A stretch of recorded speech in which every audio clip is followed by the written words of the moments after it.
नमस्कार दोस्तों, अगर आप आरआरबी ग्रुप डी के प्रिपरेशन कर रहे हैं और इसी बार अपना ग्रुप डी में सिलेक्शन लेना चाहते हैं, बट मॉक टेस्ट में काफ़ी कम स्कोर आपका आ रहा है, तो ये वीडियो आपके लिए काफ़ी बेहतरीन साबित होगी। एक तो आपको ग्रुप डी में किस प्रकार से पढ़ना है, दूसरा मॉक टेस्ट में कितना स्कोर आपको इंक्रीज करना है, कितना स्कोर आपको लेकर आना है, 75, 80, 85, आप इतने स्कोर तक कैसे पहुँच सकते हैं, किस प्रकार से आपको पढ़ना चाहिए। मैंने खुद ने किस प्रकार से पढ़ा है और आज मेरा स्कोर है 75 के आसपास हो जाता है ईजिली। तो आप भी इतना स्कोर आप कर सकते हैं, बट आपको किस प्रकार से पढ़ना है, किस टाइम टेबल को फॉलो करना है, कौन सी बुक से आपको पढ़ना है, ये सारी चीज़ें हम इसी वीडियो में बात करने वाले हैं। तो आप अगर ग्रुप डी के लिए बिल्कुल सीरियस हो तो इस वीडियो को एंड तक जरूर देखना और चैनल पर नहीं तो सब्सक्राइब कर लेना। तो चलते करते वीडियो को स्टार्ट। तो दोस्तों, जैसा कि आप सभी को पता है, आज की वीडियो हम स्पेशली ग्रुप डी के लिए बात करने वाले हैं। इसमें ग्रुप डी के लिए आपको कितना स्कोर आपको इंक्रीज करना चाहिए और किस प्रकार से अपनी तैयारी को आगे बढ़ाना चाहिए। तो पहले हम बुक के बारे में बात कर लेते हैं। तो आपके मैथ, रीजनिंग, जीके और साइंस 4 सब्जेक्ट पूछी जाती है। चारों सब्जेक्ट की आपके पास प्रीवियस ईयर क्वेश्चंस वाली बुक होनी चाहिए। बुक किसी भी ब्रांच की हो, कोई मैटर नहीं करता। आप रीजनिंग, मैथ और जीके और साइंस चारों सब्जेक्ट की पहले आप प्रीवियस ईयर बुक लो, ताकि आपको ये अंदाज़ा लगे कि पिछली एग्जाम में पूछे गए प्रश्न किस प्रकार से हैं, कितना लेवल उन क्वेश्चनों का है। आप उस हिसाब से अपनी प्रिपरेशन कीजिए और उसके बाद में जैसे आपने बुक परचेज की, उन्हें अच्छे तरीके से पढ़िए। ज़्यादा से ज़्यादा रिवाइज करने की कोशिश कीजिए। जैसे आपने एक लेसन पढ़ा, उसका अच्छे से रिवाइज कीजिए, फिर दूसरा लेसन पढ़ा, पिछले वाले का रिवाइज कीजिए, फिर उस वाले का रिवाइज कीजिए। तो आपको रिवीजन आपको ज़्यादा से ज़्यादा करना है, क्योंकि अगर आप ज़्यादा रिवीजन करते हैं तो आप मैक्सिमम स्कोर आप एग्जाम में गेन कर सकते हैं, क्योंकि रिवीजन बहुत ज़्यादा इम्पोर्टेंट है। आप किसी भी सब्जेक्ट की प्रिपरेशन कर रहे हो, मैथ हो, रीजनिंग हो, जीके हो, साइंस हो, किसी भी सब्जेक्ट हो, बट अगर आप ज़्यादा से ज़्यादा रिवीजन करते हैं तो वो चीज़ें आपको परमानेंटली याद रहती है। और जो चीज़ें याद रहती है और जिन जिन चीज़ों का आप ज़्यादा से ज़्यादा रिवाइज करते हैं, उसका जो एग्ज़ाम में जैसे क्वेश्चंस पूछा जाता है तो वो गलत होने की संभावना बहुत कम हो जाती है। फिर उसके बाद में जैसे आपने अच्छे तरीके से अपना जैसे बुक है उसको 50% किया, उसके बाद में फिर आप मॉक टेस्ट अपना देना स्टार्ट कर दीजिए।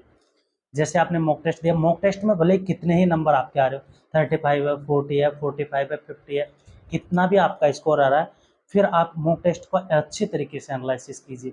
उसमें फिर ये देखने की कोशिश कीजिए कि कौन से टॉपिक से क्वेश्चंस गलत हो रहे हैं, कौन से टॉपिक के क्वेश्चंस आपके समझ में नहीं आ रहे हैं और कौन से टॉपिक के क्वेश्चंस आपके सही निकल रहे हैं।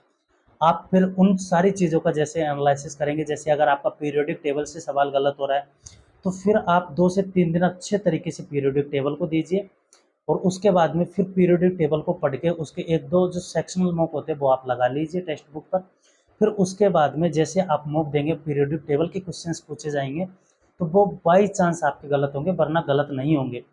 तो आप प्रत्येक क्वेश्चंस का अच्छे तरीके से एनालिसिस कीजिए और ये देखने की कोशिश कीजिए कि ये क्वेश्चंस कौन से टॉपिक से पूछा गया है, वो टॉपिक मैंने पढ़ रखा है या फिर नहीं पढ़ रखा है।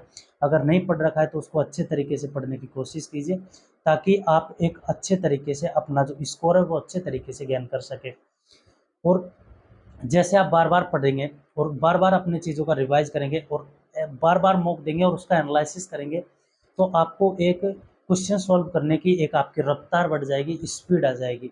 और आपको पता है कि अगर आप जैसे एग्ज़ाम देंगे तो उसमें क्वेश्चन सॉल्व करने की स्पीड काफ़ी ज़्यादा मायने रखती है, क्योंकि अगर आप स्पीड से क्वेश्चंस नहीं करते हैं तो ना तो आप 90 मिनट में 100 क्वेश्चंस कर पाते हैं।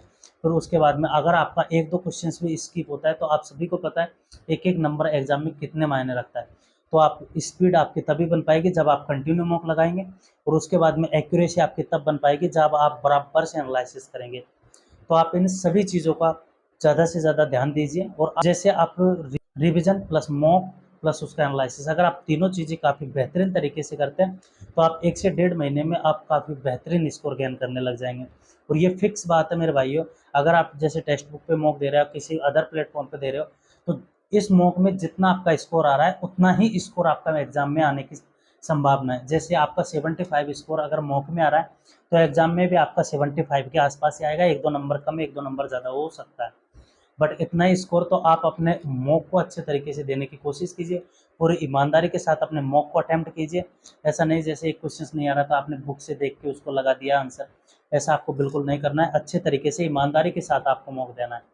और आप जैसे अपनी तैयारी को ईमानदारी के साथ करते हैं तो 1 से 1.5 महीने में आपको काफ़ी ज़्यादा बेनिफिट आपको देखने को मिलेगा। तो उम्मीद करता हूँ दोस्तों आपको वीडियो पसंद आए होगा। वीडियो पसंद आए तो लाइक ज़रूर कर देना, चैनल पर नहीं तो सब्सक्राइब कर लेना। मिलते हैं नेक्स्ट वीडियो में किसी न किसी टॉपिक पर। बाय बाय, टेक केयर, जय हिंद।